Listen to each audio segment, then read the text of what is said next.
ನೋಡ್ರಿ ವಿದ್ಯಾರ್ಥಿಗಳೇ, ಹೇಳಾಗ ನೀವು 516 ಮಗ್ಗಿಲೆ ಭಾಗಾಕಾರ 516 ಮಗ್ಗಿ ಇದು 47 ಮಗ್ಗಿ ಬರಂಗಿಲ್ಲ ಅಂತ ನೀವು ಗಾಬರಿ ಆಗಬಾರ್ದು. ನಾ ಹೆಂಗೆ ಕಲಿಸ್ತೀನಿ ನೀವು ನೋಡಿದ್ರಿ ಅಂದ್ರೆ ಇನ್ನೂ ದೊಡ್ಡ ಆಗ್ರಿ ಸರ್ ಬಾಜಕನ್ನ ನಾವು ಭಾರಿ ಮಾಡ್ತೀವ್ರಿ ಅಂತ ನೀವೇ ಕುಣಿದಾಡ್ತೀರಿ. ಅದಕ್ಕೆ ನಾ ಹೆಂಗೆ ಕಲಿಸ್ತೀನಿ ಅನ್ನೋದು ಮೊದಲು ನೋಡ್ಬೇಕು. ಆಮೇಲೆ ಸರಳೆ ಕಡ್ದ ಸಣ್ಣ ಬರ್ತಿರ್ತಲ್ಲ ಸುಮ್ ಹಿಂಗೆ ಹಿಂಗೆ ಹಿಂಗೆ ಹಿಂಗೆ ಪಟ ಪಟ ಪಟ ಪಟ ಪಟ ಸುಮ್ ಕಡ್ದ ಹೊಡ್ಕೊತ ಹೋಗ್ಬಿಡ್ತೀರಿ ನಾವು. ಇಂಥವು ದೊಡ್ಡ ಕಲಿಬೇಕು ನೋಡ್ರಿ.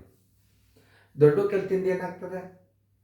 ಆಮೇಲೆ ಇಲ್ಲೇನು ಇಲ್ಲಿ ಭಾಜ್ಯದಾಗೋ ದಶಮಾಂಶದ ಭಾಜಕದಾಗೋದ ಇಂಥ ದೊಡ್ಡ ಇದ್ದಾಗ ಹೆಂಗೆ ಮಾಡ್ಬೇಕಪ್ಪ ಅಂದ್ರೆ ಸ್ಥಾನ ಬೆಲೆಯನ್ನು ತಕ್ಕೊಂಡು ಬಿಡ್ಬೇಕು.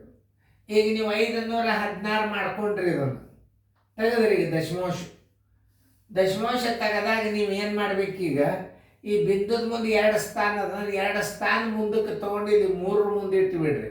ಅಂದ್ರೆ 1083 ಬಿಂದು 6 ಆತೀಗದ. 2 ಸ್ಥಾನ ನೀವು ಮುಂದಕ್ಕೆ ಬಂದಿರಿ. 2 ಸ್ಥಾನ ನೀವು ಮುಂದಕ್ಕೆ ಬಂದ್ರಿ ಅಂದ್ರೆ ಏನು ಬರ್ತದ 3 ಮುಂದೆ ಬರ್ತದ. ಆಮೇಲೆ ಇದು 516 ಆತ. ನೀವು ದಶಮಾಂಶ ತೆಗ್ದಂಗೆ ಆತೀಗ. ಇಷ್ಟೇ ನೀವು ಮಾಡೋದು. ಇಲ್ಲಿ ದಶಮಾಂಶ ಇಟ್ಟು ನೀವು ಭಾಗಾಕಾರ ಮಾಡ್ಲಿಕ್ಕೆ ಬರೋದಿಲ್ಲ. ಇದಕ್ಕೆ ದಶಮಾಂಶ ಇದ್ದರೆ ನಡೀತದೆ. ಇದಕ್ಕೆ ದಶಮಾಂಶ ಭಿನ್ನ ರಾಶಿಯನ್ನು ತೆಗಿಬೇಕು. ಅದಕ್ಕೆ ಸ್ಥಾನ ಬೆಲೆ ಹಾಕೋದಂತ. ಈಗ ನೋಡ್ರಿ ದಶಮಾಂಶ ಬಿಂದುದ ಮುಂದೆ 2 ಅಂಕೆವ 2 ಸ್ಥಾನ ಮುಂದೆ ಸರಿಸಿದಾಗ 83 ಮುಂದೆ ಹೊತ್ತು 1083 ಬಿಂದು 6. 5ರ ಮೈಗೆ ಬಂದ್ರೆ ಸಾಕು ನೋಡ್ರಿ. 5 2 10 16 2 32 2 5 10 ನೋಡ್ರಿ ಏನು ಬಿರಿಯೋದು ಲೆಕ್ಕ. 3 2 ಆದ್ರೆ 1, 8 3 ಆದ್ರೆ 5 0 0. ಈ ಬಿಂದು ಅದ ಅಂದ್ರೆ ಆ ಬಿಂದು ಕೊಡ್ರಿ ಇಲ್ಲಿ. ಆ 6 ತಗೋರ್ತಾಳೆ. 516 ಒಂದಲೇ 516 ಕಣ್ಣಿಗೆ ನೋಡ್ತೀರ ಎಷ್ಟು ದೊಡ್ಡ ಅನ್ನಿಸ್ತೋ ಲೆಕ್ಕ. ಆದ್ರೆ ಮಾಡ್ಲಿಕ್ಕೆ ಉತ್ತರ ಇದರ ಉತ್ತರ 2.1. ಅದೊಂದು ಲೆಕ್ಕ ಮಾಡ್ರಿ ಮುಂದಿನ ನೋಡ್ರಿ ಅಂತ ಸರಳ ಅದು. ಆ ಕಡೆ ದಶಮಾಂಶದ ಅಲ್ಲಿಯೂ ದಶಮಾಂಶದ ಹೆಂಗೆ ಮಾಡ್ಬೇಕು ನಾವು ಭಾಳ ಸರಳ ರೀತಿಯಿಂದ ತಿಳಿಸ್ತಿರ್ತೀವಿ. ಲಕ್ಷ ಕೊಟ್ಟು ನೋಡ್ರಿ ನೀವು ಮುದ್ದಾಮ್ ನೀವೇ ಹೇಳ್ತೀರಿ ದೊಡ್ಡ ಲೆಕ್ಕ ಹಾಕಿರಿ ಸರ್ ನಮಗಂತ. ಓಕೆ, ವಿಡಿಯೋ ಆನ್ ಮಾಡಿ ನೋಡ್ರಿ. ಈಗ ನಾವು 47 ಮಾಡ್ಕೋಬೇಕಾಗಿದ್ದೀವಿ. ಈ 47 ಮಾಡ್ಕೋಬೇಕಾದ್ರೆ ಏನು ಮಾಡಬೇಕು, ಬಿಂದುದ ಮುಂದೆ 1 ಅಂಕೆ ಅದಂದ್ರೆ 1 ಸ್ಥಾನ ನೀವು ಮುಂದೆ ಸರದ್ರಿ ಅಂದ್ರೆ 101 ಮುಂದೆ ಬಿಂದು ಬಂತು, ಮುಂದೆ 99 ಇಟ್ಕೊಂಡು ಬಿಡ್ರಿ. ನೋಡ್ರಿ ಇಲ್ಲಿ ಬಿಂದುದ ಮುಂದೆ 1 ಅಂಕೆ ಅದಂದ್ರೆ 1 ಸ್ಥಾನ ಸರಿಸಿದ್ರೆ 1 ಮುಂದೆ ಬರ್ತದ. ಭಾಗಾಕಾರ ಬಂದಾಗ ಹಿಂಗೆ ಹೋಗ್ತದ, ಗುಣಾಕಾರ ಬಂದಾಗ ಈ ಕಡೆ ಹಿಂದೆ ಹೋಗ್ತದೆ. ಇದನ್ನ ನೆನ್ಪಿಟ್ಕೊಡಿ. ನೀವು ಇಂಥೊಂದು ಸ್ವಲ್ಪ ರೂಢ ಮಾಡ್ಕೊಂಡು ಬಿಡ್ರಿ, ಬಂದೇ ಬಿಡ್ತಾವ. 47 ಬಗ್ಗೆ ಏನು ಬರಬೇಕಲ್ಲ, 4ರ ಬಗ್ಗೆ ಬಂದ್ರೆ ಸಾಕು ನಿಮಗೆ ಬರೇ. ನೋಡ್ರಿ 4 2 8 4 3 12 ದೊಡ್ಡದಾತ. 4 2 8 ಇಲ್ಲಿ 2 8 ಬಿಡ್ರಿ. ಈ 47ಕ್ಕೆ 2ಕ್ಕೆ ಗುಣಾಕಾರ ಮಾಡಿಬಿಡ್ರಿ. ನೋಡ್ರಿ 7 2 14 1 4 2 4 8 1 9. ನೋಡ್ರಿ 47 2 94 ಆತ. 11 4 ಆದ್ರೆ 7 ಕೈಲ ಬಂತು 1, 10 ಆದ್ರೆ 0. ಈ 9 ತೋಳಿಗೆ ಬರೋದು ನಮಗೆ.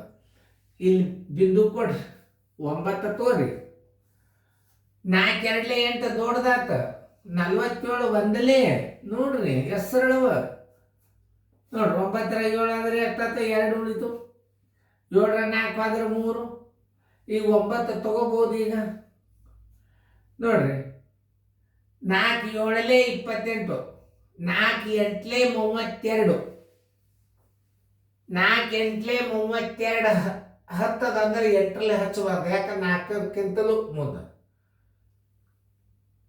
4ಕ್ಕಿಂತಲೂ 7 ದೊಡ್ಡದು. ಅವಾಗ ಏನು ಮಾಡಬೇಕು, 4 8 32 10 7ರಲ್ಲೇ ಟ್ರೈ ಮಾಡಿ ನೋಡ್ಬೇಕು ನೀವು.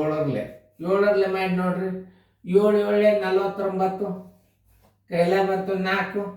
7 4 28 1 4 32 ನೋಡ್ರಿ. ಈ 47ಕ್ಕೆ 7ಕ್ಕೆ ಯಾಕಂದ್ರೆ 4 7ಲ್ಲೇ ಹಚ್ಬೇಕು. 4 8 32 ಅಂದ್ರೆ ಆ ಮಗ್ಗಿ ಬಂದು ಬಿಡ್ತಂದ್ರೆ ಅದರ ಹಿಂದಿನ ಅಂಕಿಲೇನೆ ನೀವು ಮಗ್ಗಿ ತಯಾರು ಮಾಡ್ಕೋಬೇಕು.